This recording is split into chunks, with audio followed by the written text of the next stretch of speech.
എൻ്റെ പൊന്നെ, ഞാൻ എൻ്റെ കാല് എൻ്റെ കൈ കൊണ്ട് തന്നെ കഴുകുന്നത്. എനിക്ക് എൻ്റെ കാല് കഴുകാനും കുനിയാനും ആരോഗ്യമുള്ള സ്ഥിതിക്ക് എൻ്റെ കാലാരും കഴുകുന്നില്ല. ഞാൻ ഈ കാല് കഴുകുന്നതെന്ന് വിശ്വസിക്കുന്ന ആളല്ല. നാരി പൂജയൊക്കെ നടത്തില്ലയോ, കാലൊക്കെ കഴുകിയിട്ട്? അതിനൊക്കെ എതിരുള്ള ആളാണ് ഞാൻ. ചില സ്ഥലങ്ങളിൽ സ്ത്രീകളെയൊക്കെ ഇരുത്തി നാരിയെ പൂജിക്കണം, പക്ഷെ കാല് കഴുകിയിട്ടല്ല എന്നേ ഉള്ളൂ.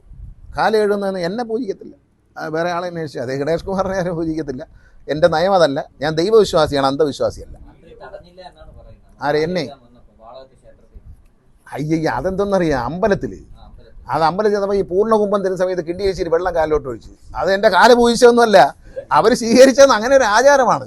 ആ ക്ഷേത്രത്തിലെ ആചാരം അനുസരിച്ച് അവർ കാലിൽ ഇച്ചിരി വെള്ളം ഒഴിച്ചു. ഞാൻ കല്യാണം കഴിക്കാൻ പോകുമ്പോഴേ, ചെറുക്കനെ സ്വീകരിക്കുമ്പോഴേ അളിയൻ കാലി വെള്ളം ഒഴിക്കും. അത് പൂജയാണോ?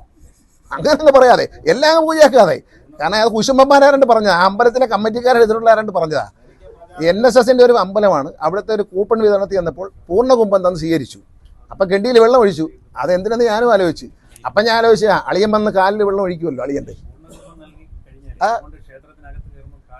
കാലിൽ വെള്ളം ഒഴിച്ച് കഴിയുക. അല്ല, അതവരെ ആചാരത്തിൻ്റെ ഭാഗമാണ്. അല്ലാതെ എൻ്റെ കാല് പൂജിച്ചൊന്നുമില്ല കേട്ടോ. ഞാൻ പാത പൂജ ചെയ്യാൻ പറ്റിയ എടുക്കലൊന്നുമല്ല. അത്രയും വലിയ പ്രതിഭയൊന്നും എനിക്കില്ല കേട്ടോ. അതൊന്നുമില്ല. അതൊക്കെ എന്തെങ്കിലും പറഞ്ഞു. ഇപ്പോൾ പാത പൂജയെ പറ്റി നിങ്ങൾ പറയുമ്പോൾ എന്നാൽ യവൻ ഇരിക്കട്ടെ ഒരെണ്ണം. അപ്പോൾ കുറച്ചുകൂടെ ഞാനാകുമ്പോൾ കുറച്ചുകൂടെ നിങ്ങൾ പ്രചരിപ്പിക്കുമല്ലോ. അതുകൊണ്ട് യവൻ ഇരിക്കട്ടെ ഒരെണ്ണം എന്ന് വിചാരിച്ചാണ്. എൻ്റെ പാത ഒന്നും പൂജിക്കത്തില്ല. ഞാൻ എൻ്റെ കാലിലൊരാൾ തൊട്ട് വീഴുതാൽ പോലും ഞാൻ തൊടാറുണ്ട്. ഞാൻ എന്നെ കുഞ്ഞുങ്ങളൊക്കെ കാലിൽ തൊട്ട് വരാറ്. പക്ഷേ ഞാൻ അപ്പോഴും പറയുന്നൊരു വാക്കുണ്ടെന്ന് അറിയാം, കുഞ്ഞെ നിന്നെ ദൈവം രക്ഷിക്കട്ടെ എന്നാണ് പറയുന്നത്. അവരെ അനുഗ്രഹിക്കാൻ, അവരെ രക്ഷിക്കാൻ ഞാനാരാ? ഞാൻ ഒരു സാധാരണ മനുഷ്യൻ. ഞാനൊരു സാധാരണ മനുഷ്യനാണ്. എനിക്കൊരു പ്രതിഭയുമില്ല. പക്ഷേ എൻ്റെ കാലിൽ തൊട്ട് തൊഴുമ്പോൾ നമ്മുടെ ശങ്കരാചാര്യർ പറയുന്ന അദ്വൈത വേദാന്തം അനുസരിച്ച് അഹം ബ്രഹ്മാസ്മി, നീ തന്നെയാണ്. നിൻ്റെ ഉള്ളിലൊരു ദൈവാത്മാവുണ്ട്. ജീവാത്മാവ് തന്നെ പരമാത്മാവെന്ന് പറയും. ആ പരമാത്മാവ് എൻ്റെ ഉള്ളിൽ കുടികൊള്ളുന്നതുകൊണ്ട് എൻ്റെ കാലിൽ തൊട്ട്. അല്ല, ഗണേഷ് കുമാറിൻ്റെ കാലിലാരും തൊട്ട് വേണ്ടായിരുന്നില്ല. അതിൻ്റെ ആവശ്യമില്ല. കുഞ്ഞുങ്ങൾ തൊഴുമ്പോൾ ഞാൻ പറയും, മക്കളെ ദൈവം കുഞ്ഞിനെ അനുഗ്രഹിക്കട്ടെ. അനുഗ്രഹിക്കാനും രക്ഷിക്കാനൊക്കെ ദൈവത്തിനെ അധികാരമുള്ളൂ. നമ്മൾ പാവപ്പെട്ട മനുഷ്യരാണ്. ഞാനൊരു ദൈവവിശ്വാസിയാണ്, അന്ധവിശ്വാസിയല്ല. അതാ അമ്പല കമ്മിറ്റിക്കാരോട് കുശുമ്പുള്ളവരുണ്ട് പറഞ്ഞതാ. അത് പാദപൂജയൊന്നുമല്ല. അളിയൻ്റെ കാലി വെള്ളം ഒഴിച്ചിട്ടില്ലേ നിങ്ങളിപ്പലരും?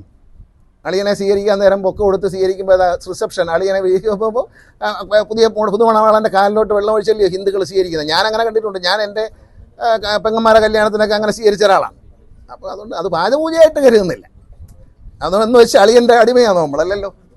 ഏതാ അളിയൻ്റെ കാലി വെള്ളം ഒഴിച്ചു, കഴുത്തി മാലയിട്ടു, സ്വീകരിച്ചു. അളിയൻ്റെ അടിമയൊന്നുമല്ലല്ലോ നമ്മൾ.